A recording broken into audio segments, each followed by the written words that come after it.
Les grands modèles de langage, les fameux LLM, bon, c'est impressionnant, mais ils sont souvent un peu isolés, non? Oui, tout à fait. Ils ne savent pas la météo qui fait là. Maintenant? Ou ils n'ont pas accès aux données spécifiques d'une entreprise, par exemple. Exactement. Alors, comment on fait pour les brancher au monde réel efficacement? Bah, c'est un peu la question 1 million, ça. Et c'est là qu'arrive une proposition, le modèle Context Protocol ou MCP. C'est un standard qui commence à faire parler de lui, poussé par Anthropic. Oui, on va regarder ça de plus près. On va essayer de décortiquer ce que c'est, pourquoi ça intéresse du monde, comment ça marche, et puis les défis aussi. On s'est basé sur plusieurs sources, Octotalks, Phil Schmid, AWS, la doc MCP. Un bon tour d'horizon. Notre objectif, c'est de voir si ce MCP, c'est vraiment la prise USB de l'IA, comme certains le disent. C'est une belle image, en tout cas. Pour commencer, le problème de base est assez simple finalement. J'ai lu l'exemple de Pierre, là, un passionné de parapente. Ah oui. Pierre. Bah oui, pour savoir où il peut les voler demain, il lui faut plein d'infos. La météo, bien sûr, mais aussi les cartes, les sites de décollage. Oui, des données très spécifiques et dynamiques. Voilà. Et un LLM standard, tout seul, il ne peut rien faire pour lui. Et lui donner toutes ces infos dans le prompt, c'est juste pas réaliste. Trop long, trop cher. Tout à fait. Et les solutions qu'on a aujourd'hui, elles ont leurs limites. Le fine-tuning, par exemple, c'est coûteux et puis ça se périme vite. Oui. Le RAG, donc Retrieval Augmented Generation, ça ajoute du contexte externe, des documents, mais c'est pas très interactif et puis c'est pas standardisé. Et il y a les agents, avec le function calling. Oui, les systèmes agentiques, c'est plus mature, ça utilise des outils, des fonctions. Mais le gros souci, c'est que chaque application doit être intégrée spécifiquement à chaque outil. C'est le fameux problème M fois N, c'est ça, hein? Exactement. M applications qui doivent parler à N outils. Ça fait M fois N intégrations à faire et à maintenir. Ça explose très vite. Et donc, MCP arrive et dit stop. On va transformer ce M fois N en M plus N. C'est l'idée. Une seule intégration standard côté application, une seule côté outil. Un peu comme le LSP, le Language Server Protocol, a fait pour les éditeurs de code. C'est l'analogie qui est souvent faite, oui. Le LSP a standardisé la communication entre les IDE et les outils d'analyse de code, de complétion. MCP veut faire pareil pour les LLM et les outils externes. Concrètement, ça repose sur quoi? Une architecture client-serveur, j'ai cru comprendre? C'est ça. On a l'application que l'utilisateur final manipule, qu'on appelle l'hôte, par exemple Cloud Desktop ou Curseur. Cet hôte contient un client SNP. D'accord. Et ce client SNP se connecte à un ou plusieurs serveurs SNP. Ces serveurs sont des programmes externes qui exposent des capacités via une API standardisée. Des capacités, c'est-à-dire les outils et les ressources dont on parlait? Exactement. Outils et ressources sont les deux primitives principales. Et la différence clé entre les deux? C'est une question de qui contrôle l'activation. Les outils, ce sont des fonctions, comme appeler une API météo.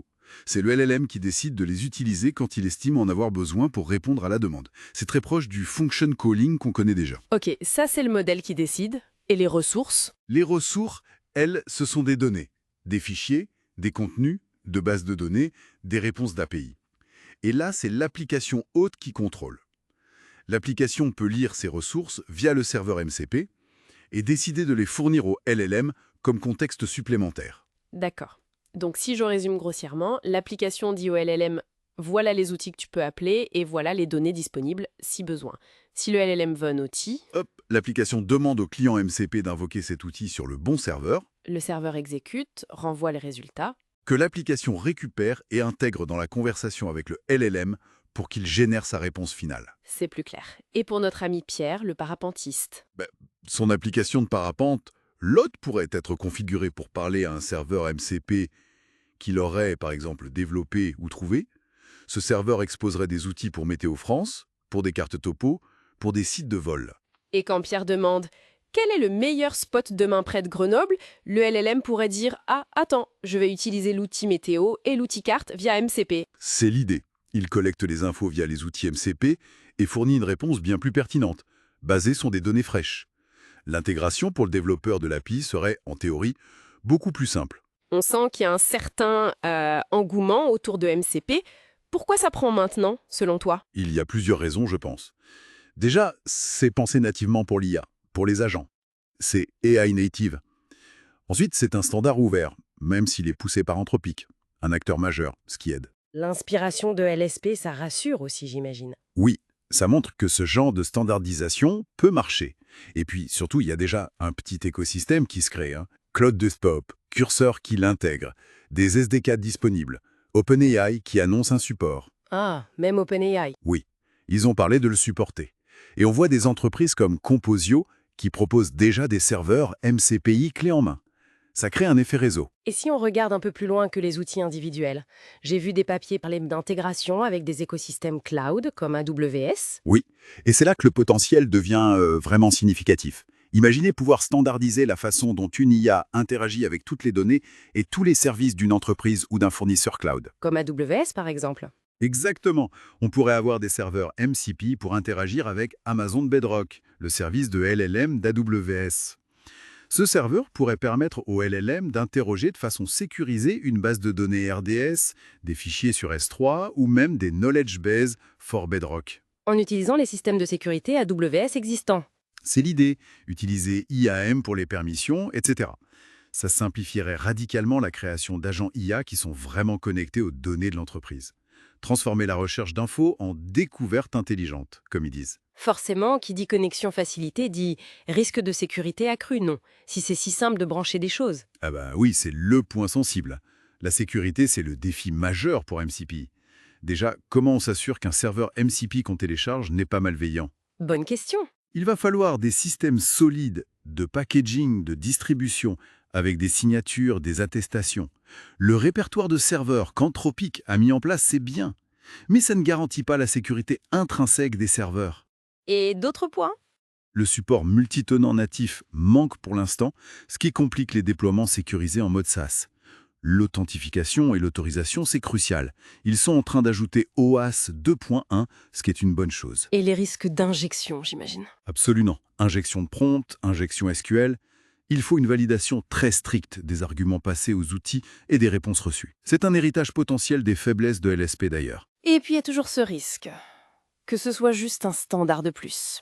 Le fameux dessin XKCD avec les 14 standards concurrents. Ah oui, le classique. C'est un risque réel. L'adoption par la communauté, par les développeurs d'outils et d'applications sera déterminante. L'influence d'Anthropic, c'est une force au début, mais il faudra voir la gouvernance à terme. Exactement. Pour que ça devienne un vrai standard ouvert et pérenne. Donc au final, pour que MCP réussisse, il ne suffit pas d'avoir le protocole sur le papier. Non, il faut ce que j'appellerais une triple convergence. Premièrement, le protocole lui-même doit être bon, stable, bien pensé, et il évolue encore. D'accord. Deuxièmement, Il faut des clients MCP, donc les applications comme Cloud Desktop ou d'autres, qui soient bien conçues, ergonomiques et qui sachent vraiment tirer parti des capacités offertes. et le troisième point, le plus crucial peut-être. Il faut des modèles LLM qui soient entraînés spécifiquement pour bien utiliser MPC. Ce n'est pas tout d'avoir accès à un outil, encore faut-il que le LLM comprenne quand et comment l'utiliser judicieusement. On voit déjà que la performance varie selon les modèles. Très clair. Donc, pour résumer, le MPC, c'est une initiative vraiment intéressante, très prometteuse pour enfin connecter nos LLM isolés au monde réel des données et des outils.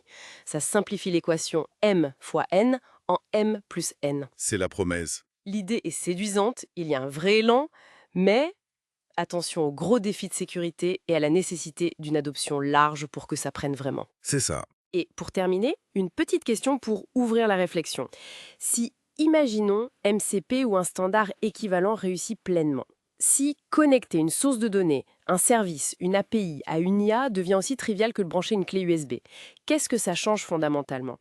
Est-ce qu'on verrait émerger des IA beaucoup plus dynamiques, composées à la volée de dizaines de plugins MCP standardisés, des assistants vraiment capables d'interagir avec le monde de façon beaucoup plus riche? C'est une perspective fascinante. Quelle serait la prochaine étape si cette intégration universelle devenait une réalité? Voilà de quoi réfléchir.